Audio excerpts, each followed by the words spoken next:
पहला मਰਨ कबूल जीवन की छड़ियास। ओहो सबना की रेण का तो आओ हमारे पास। ऐसे उपदेश तुसीं बहुत वार सुने हैं, मेरे कोलों भी, पर इन्हां ते अमल नहीं कोई भी करता है।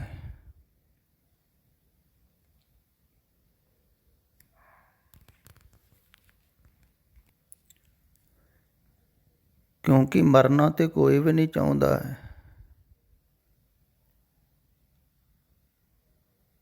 सारे ही तो जीना चाहते हैं ते जीवन दीयां इच्छा लैके ही ते लोग धार्मिक स्थानां ते जाते हैं। दरअसल आदमी मरनों डरदा है, इसे कारण ही ज़्यादातर लोग धार्मिक होंदे हैं।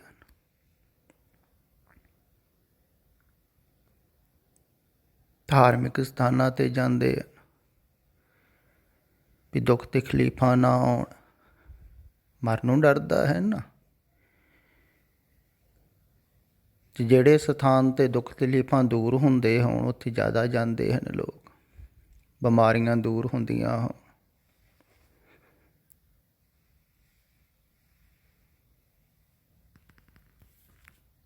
क्योंकि आदमी मरना नहीं चाहता है, तो उत्थे तो प्रचार भी बहुत होंदा है।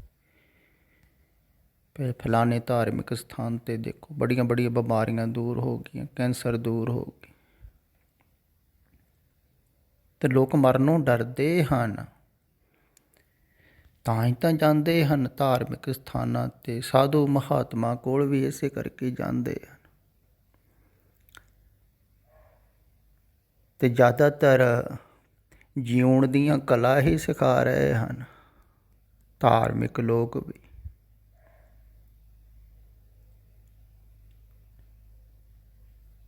ਵੀ ਯੋਗਾ ਕਰੋ, ਸਰੀਰ ਸਵਸਥ ਰਹੇਗਾ, ਤੁਸੀਂ ਲੰਬਾ ਜੀਵੋਗੇ। ਔਸ਼ਧੀਆਂ ਦੱਸ ਰਹੇ ਹਨ, ਤਰੀਕੇ ਦੱਸ ਰਹੇ ਹਨ ਜੀਣ ਦੇ। ਪਰ ਜਿਹੜੇ ਵਾਸਤਵਿਕ ਸਤਪੁਰਖ ਹੁੰਦੇ ਹਨ ਨਾ, ਉਹ ਸੰਸਾਰ 'ਚ ਜੀਣ ਦੀ ਕਲਾ ਨਹੀਂ ਦੱਸਦੇ ਹਨ, ਉਹ ਮਰਨ ਦੀ ਕਲਾ ਦੱਸਦੇ ਹਨ। ਉਹ ਮਰਨ ਦੀ ਕਲਾ ਸਿਖਾਉਂਦੇ ਹਨ। ਗੱਲ ਹੀ ਉਲਟੀ ਹੈ ਨਾ, ਤਦੇ ਤਾਂ ਸਮਝ ਵਿੱਚ ਨਹੀਂ ਆਉਂਦੇ ਹਨ ਸਤਪੁਰਖ। ਹੁਣ ਉਹ ਕਹਿ ਰਹੇ ਹਨ ਵੀ ਅਗਰ ਤੁਸੀਂ ਮਰਨਾ ਕਬੂਲ ਕਰ ਲਵੋ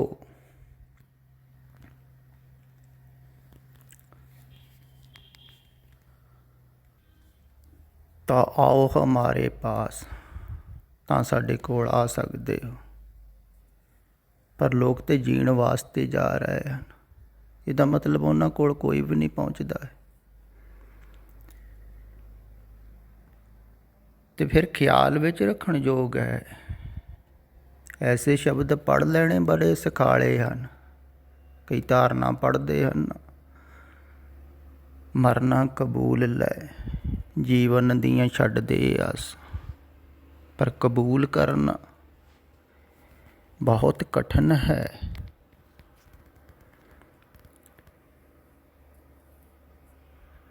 ਤੇ ਜਿਹੜਾ ਪੂਰੀ ਤਰ੍ਹਾਂ ਫਿਰ ਕਬੂਲ ਕਰ ਲੈਂਦਾ ਹੈ, ਉਹਨੂੰ ਫਿਰ ਮੌਤ ਨਹੀਂ ਆਉਂਦੀ। ਕਿਹਾ ਵੀ ਹੈ ਨਾ, ਜੀਵਤ ਮਰੀਏ ਤਾਂ ਪਾਉ ਜਲ ਤਰੀਏ, ਤਾਂ ਫਿਰ ਮਰਨ ਨਾ ਹੋਏ। ਭਾਵ ਕਿ ਜਿਹੜਾ ਮੌਤ ਨੂੰ ਸਵੀਕਾਰ ਕਰ ਲੈਂਦਾ, ਮੌਤ ਦੀ ਤਿਆਰੀ ਪੂਰੀ ਕਰ ਲੈਂਦਾ ਹੈ। ਜਿਵੇਂ ਮੈਂ ਅਕਸਰ ਕਹਿੰਦਾ, ਜਿਵੇਂ ਇਵੇਂ ਸਮਝ ਲਓ ਤੁਸੀਂ। ਕੱਲ੍ਹ ਹੀ ਇੱਥੇ ਗੁਰਮੁਖ ਪਿਆਰਾ ਇੱਕ ਆਪਣੇ ਰਿਸ਼ਤੇਦਾਰ ਨੂੰ ਮੈਨੂੰ ਮਿਲਾਉਣ ਵਾਸਤੇ ਲਿਆਇਆ, ਤਾਂ ਉਹਨੇ ਦੱਸਿਆ ਵੀ ਮੈਨੂੰ ਹੱਡੀਆਂ ਦਾ ਕੈਂਸਰ ਹੈ ਅਤੇ ਡਾਕਟਰਾਂ ਨੇ ਦੱਸਿਆ ਹੈ ਵੀ ਇਹਦਾ ਕੋਈ ਇਲਾਜ ਨਹੀਂ। ਮੈਂ ਕਿਹਾ ਵੀ ਠੀਕ ਹੈ, ਫਿਰ ਤੁਸੀਂ ਮਰਨ ਦੀ ਤਿਆਰੀ ਕਰੋ। ਵੀ ਮਰਨਾ ਤਾਂ ਹੈ ਹੀ, ਪਤਾ ਲੱਗ ਗਿਆ ਉਹਦਾ ਮਰਨਾ ਤਾਂ ਸਾਰਿਆਂ ਨੇ ਹੀ ਹੈ, ਪਰ ਤੁਹਾਨੂੰ ਖਿਆਲ ਵਿੱਚ ਆ ਗਿਆ ਵੀ ਕਿੰਨੇ ਕੁ ਦਿਨ ਪਤਾ ਨਹੀਂ ਬਚਣਾ ਕਿ ਨਹੀਂ ਬਚਣਾ, ਮੌਤ ਆ ਰਹੀ ਹੈ ਅਤੇ ਤੁਸੀਂ ਤਿਆਰੀ ਕਰੋ। ਪਰ ਇਹ ਗੁਰਮੁਖ ਪਿਆਰਾ ਉਹਦੇ ਵੱਲ ਦੇਖ ਕੇ ਹੱਸਿਆ ਵੀ ਤਿਆਰੀ ਕਰੋ। ਪਰ ਕੁਦਰਤੀ ਹੀ ਅੱਜ ਇਹਨੂੰ ਵੀ ਹਾਰਟ ਅਟੈਕ ਆ ਗਿਆ, ਪਰ ਇਹਨੂੰ ਖਿਆਲ ਵਿੱਚ ਹੀ ਨਹੀਂ ਸੀ ਵੀ ਉਹਦੇ ਨਾਲ ਮੈਨੂੰ ਵੀ ਕਹਿ ਰਹੇ ਹਨ ਮਰਨ ਦੀ ਤਿਆਰੀ ਕਰ। ਆਦਮੀ ਦੂਸਰੇ ਬਾਬਤ ਸੋਚਦਾ ਰਹਿੰਦਾ ਹੈ ਨਾ, ਵੀ ਦੂਸਰੇ ਨੂੰ ਤਾਂ ਬਿਮਾਰੀ ਹੈ, ਮੌਤ ਆ ਰਹੀ ਹੈ ਤੇ ਉਹਨੂੰ ਕਿਆ ਹੋਵੇਗਾ। ਨਹੀਂ, ਮੌਤ ਤਾਂ ਸਾਰਿਆਂ ਨੂੰ ਹੀ ਆ ਰਹੀ ਹੈ, ਬਿਨਾਂ ਬਿਮਾਰੀਆਂ ਤੋਂ ਵੀ ਲੋਕ ਮਰ ਜਾਂਦੇ ਆ, ਕੋਈ ਗਾਰੰਟੀ ਥੋੜ੍ਹੀ ਹੈ।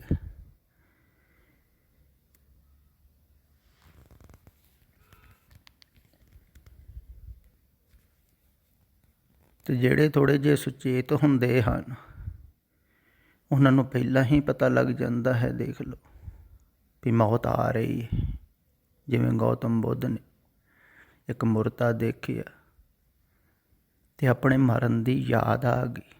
ਦੇਖੋ, ਛੋਟੀ ਉਮਰ 'ਚ, ਜਵਾਨੀ 'ਚ ਸਰੀਰ ਵੀ ਅਜੇ ਸਵਸਥ ਸੀ ਅਤੇ ਮਰਨ ਦਾ ਖਿਆਲ ਵੀ ਮੌਤ ਆ ਰਹੀ ਹੈ, ਤਾਂ ਉਹਦੀ ਤਿਆਰੀ ਕਰਨ ਵਾਸਤੇ ਨਿਕਲ ਗਏ ਘਰੋਂ ਬਾਹਰ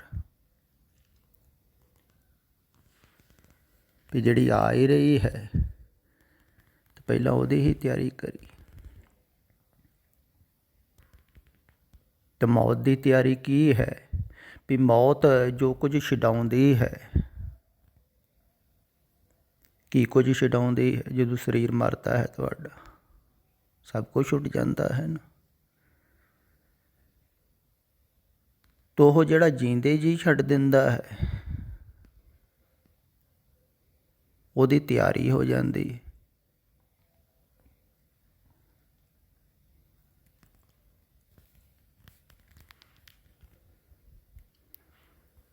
ਅਤੇ ਜਿਹਦੀ ਪੂਰੀ ਤਿਆਰੀ ਹੋ ਜਾਂਦੀ ਹੈ, ਜੀਂਦੇ ਦੀ ਛੱਡ ਕੇ ਬਹਿ ਜਾਂਦਾ ਹੈ ਸਭ ਕੁਝ ਅਸਤ ਨੂੰ, ਤੁਹਾਨੂੰ ਮੌਤ ਆਉਂਦੀ ਹੀ ਨਹੀਂ ਹੈ।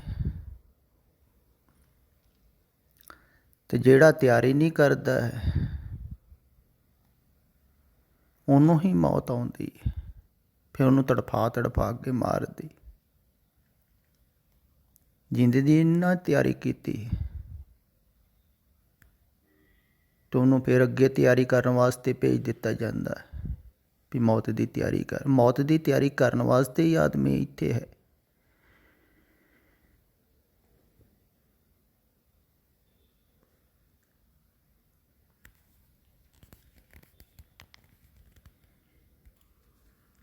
ਪਰ ਆਦਮੀ ਉਲਟਾ ਕਰ ਰਿਹਾ ਹੈ, ਜੀਣ ਦੀ ਤਿਆਰੀ ਕਰ ਰਿਹਾ ਹੈ ਅਤੇ ਮੌਤ ਨੂੰ ਭੁਲਾਈ ਬੈਠਾ।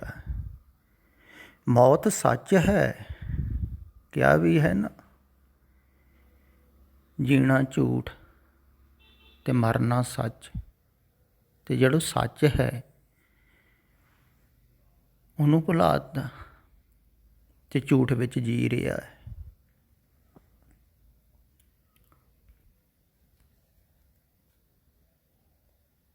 ਅਤੇ ਮਰਨਾ ਸੱਚ ਹੈ,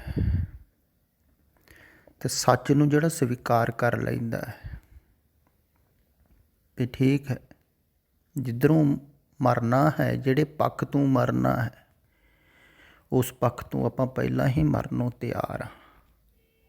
ਅਤੇ ਖਿਆਲ ਵਿੱਚ ਰੱਖਿਓ ਵੀ ਤਿਆਰ ਉਹ ਹੁੰਦਾ ਹੈ ਜਿਹੜੀਆਂ ਛੋਟੀਆਂ ਮੋਟੀਆਂ ਬਿਮਾਰੀਆਂ ਤੋਂ, ਪਰੇਸ਼ਾਨੀਆਂ ਤੋਂ ਡਰਦਾ ਨਹੀਂ ਹੈ। ਕੋਈ ਬਿਮਾਰੀ ਆ ਗਈ ਸਰੀਰ ਨੂੰ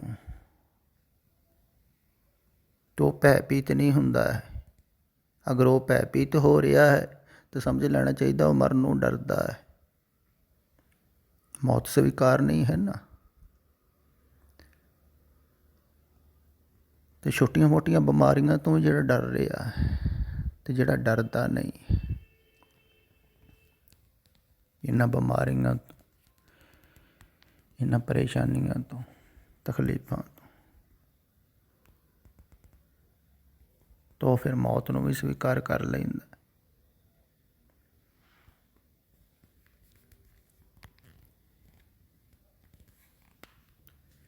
ਫਿਰ ਐਸਾ ਨਹੀਂ ਹੈ ਜਿਵੇਂ ਜ਼ਿਆਦਾਤਰ ਲੋਕ ਸੋਚਦੇ ਹਨ ਵੀ ਜਿਹੜਾ ਮੌਤ ਨੂੰ ਸਵੀਕਾਰ ਕਰ ਲਵੇਗਾ ਉਹ ਨਿਰਾਸ਼ਾਵਾਦੀ ਹੋ ਜਾਵੇਗਾ ਜਾਂ ਛੇਤੀ ਮਰ ਜਾਵੇਗਾ ਸਰੀਰ ਕਰਕੇ। ਨਹੀਂ, ਉਹ ਮਨ ਕਰਕੇ ਮਰ ਜਾਵੇਗਾ।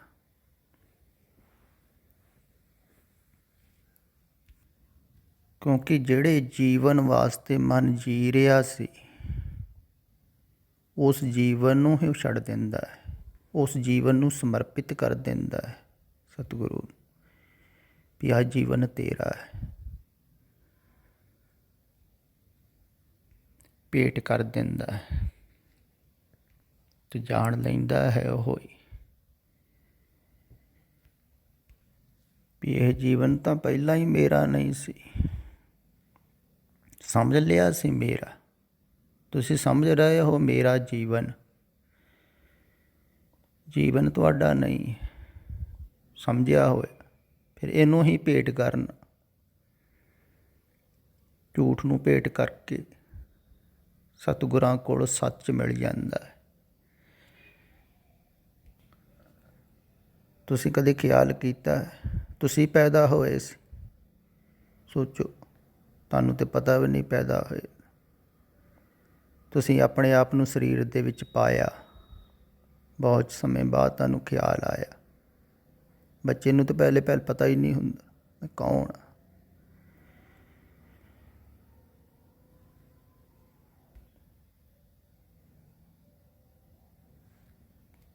ਤੇ ਤੁਹਾਡਾ ਜੀਵਨ ਨਹੀਂ ਹੈ, ਤੇ ਜਿਹੜਾ ਜੀਵਨ ਨਹੀਂ ਹੈ ਤੁਹਾਡਾ ਤੁਸੀਂ ਸਮਝ ਲਿਆ ਹੈ ਆਪਣਾ।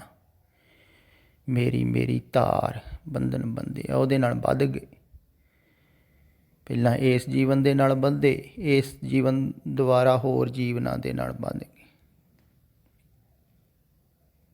ਤੇ ਮੌਤ ਤੋਂ ਡਰ ਲੱਗ ਪਏ ਵੀ ਇਹ ਸਾਰੇ ਛੁੱਟ ਗਏ ਤੇ ਫਿਰ ਕੀ ਬਣੂ? ਹੈ ਹੀ ਨਹੀਂ ਤੁਹਾਡਾ ਇੱਥੇ ਕੁਝ ਵੀ। ਤੁਸੀਂ ਸਮਝਿਆ ਹੋਇਆ ਤੇ ਸਮਝੇ ਹੋਏ ਜੀਵਨ ਨੂੰ ਸਮਰਪਿਤ ਕਰਨਾ, ਮੌਤ ਨੂੰ ਕਬੂਲ ਕਰਨਾ ਕਹਿ ਲਓ। ਤੇ ਜਿਹੜਾ ਫਿਰ ਪੂਰੀ ਤਰ੍ਹਾਂ ਮੌਤ ਨੂੰ ਕਬੂਲ ਕਰ ਲੈਂਦਾ ਹੈ ਨਾ,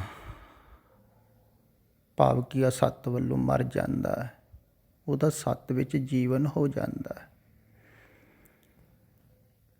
ਤੇ ਉਹ ਜਾਣ ਲੈਂਦਾ ਹੈ ਇੱਥੇ ਮਰਦਾ ਤੇ ਕੋਈ ਵੀ ਨਹੀਂ। ਫਿਰ ਆਹ ਸੱਤ ਦਾ ਜੀਵਨ ਤੇ ਝੂਠ ਹੈ, ਛਣ ਭੰਗੁਰ ਹੈ। ਸੱਤ ਦਾ ਜੀਵਨ ਸ਼ਾਸਵਤ ਹੈ, ਸਦਾ ਹੈ। ਤੇ ਉਹਦੇ ਵਿੱਚ ਜਾ ਕੇ ਪਤਾ ਲੱਗਦਾ ਹੈ ਵੀ ਇਹ ਤੇ ਸਭ ਖੇਲ ਹੈ। ਆਵਨ ਜਾਵਨ ਇੱਕ ਖੇਲ ਬਣਾਇਆ, ਸਰੀਰ ਮਰ ਰਹੇ ਹਨ, ਜੰਮ ਰਹੇ ਹਨ, ਆ ਰਹੇ ਹਨ, ਜਾ ਰਹੇ ਹਨ। ਸਭ ਕੁਛ ਸੱਤ ਦੇ ਵਿੱਚ ਘਟ ਰਿਹਾ ਹੈ। ਜਿਵੇਂ ਪਾਣੀ ਦੇ ਬੁੱਧੇ ਪਾਣੀ ਦੇ ਵਿੱਚ ਬਣ ਰਹੇ ਹਨ, ਮਿਟ ਰਹੇ ਹਨ। ਪਰ ਸੰਸਾਰ ਦੇ ਵਿੱਚ ਰਹਿ ਕੇ ਇਹ ਪਤਾ ਨਹੀਂ ਲੱਗਦਾ ਹੈ। ਸਮਝਦੇ ਤਲ ਤੇ ਇਹਨਾਂ ਨੂੰ ਨਹੀਂ ਸਮਝ ਸਕਦੇ ਹੋ ਤੁਸੀਂ। ਅਨੁਭਵ ਦੇ ਵਿੱਚ ਉਤਾਰੋ।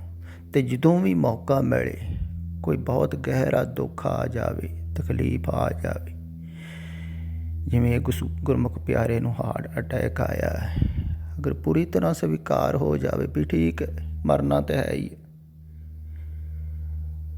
ਤੇ ਪੂਰਾ ਦਾ ਪੂਰਾ ਹੀ ਮਨ ਕਰਕੇ ਸਵੀਕਾਰ ਮੌਤ ਕਬੂਲ ਕਰ ਲਿਆ। ਜਿਹੜੇ ਪੱਖ ਵੱਲੋਂ ਮਰਨਾ ਹੈ ਉਹਨੂੰ ਪੂਰਾ ਹੀ ਕਬੂਲ ਕਰ ਲਿਆ ਵੀ ਠੀਕ ਹੈ ਵੀ ਇਹ ਜਿਹੜਾ ਪੱਖ ਸੰਸਾਰ ਦਾ ਹੈ, ਇਹ ਸਰੀਰ ਵੀ ਸੰਸਾਰ ਦਾ ਹਿੱਸਾ ਹੈ। ਇਹ ਸੰਸਾਰ ਨੂੰ ਦੇ ਦਿੱਤਾ ਵਾਪਸ। ਜਿਸ ਕੀ ਵਸਤਿਸ ਆਗੇ ਰੱਖ ਪ੍ਰਭ ਕੀ ਆਗਿਆ ਮਾਨੇ ਮਾਤੇ, ਉਸ ਤੇ ਚੌਗੁਣ ਕਰੇ ਨਿਹਾਲ। ਫਿਰ ਉਹ ਨਿਹਾਲ ਹੋ ਜਾਂਦਾ ਹੈ।